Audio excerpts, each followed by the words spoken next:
What's up, Philippines? Are you ready? Giorno.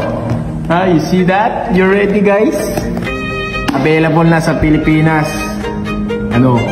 So, unbox natin para makita nyo. Sige. Lang.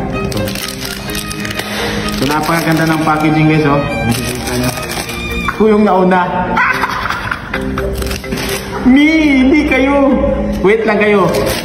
Papadala ko ito sa Pilipinas. So, ayan, oh. Yun. So, may instruction, guys.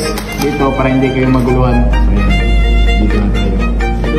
Gusto ko nang bumili ang Giorno. So, ayan, guys. Ito. So, prototype pa yan. But, i-release na ito, guys. Don't you always put na kayo dyan. So, ayan. O, diba? Ang ganda, guys. Kasi, masyadong late tayo sa Pinas, eh. But, okay na, guys. Ito. May instructions dyan, guys. Paano nyo yan i-set up. Ano bang gusto nyo.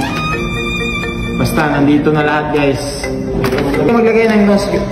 Pwede mo sabugin mo ito kung gusto mo. Pero wag lang kasi sayang. So, ayan.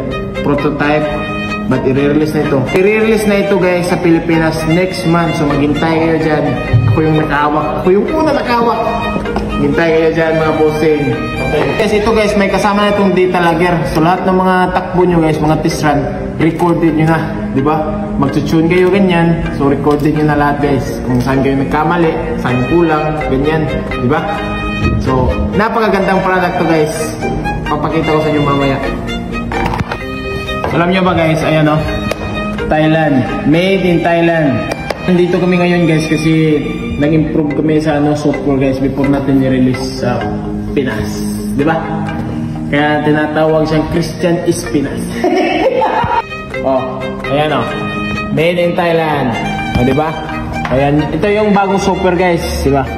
May dugo tayo dito, ayan. Kita mo yan. Christian is Pinas. Filipinos. Ayan yung bagong software, guys. Upgraded na ito. Ito yung bagong version 1.3.78, diba?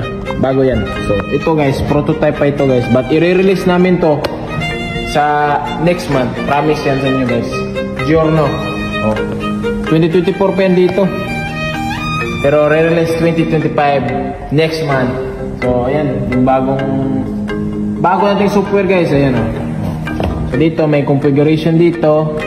Fuel, ignition, ano talaga, makatune ka talaga ng maayos dito, guys.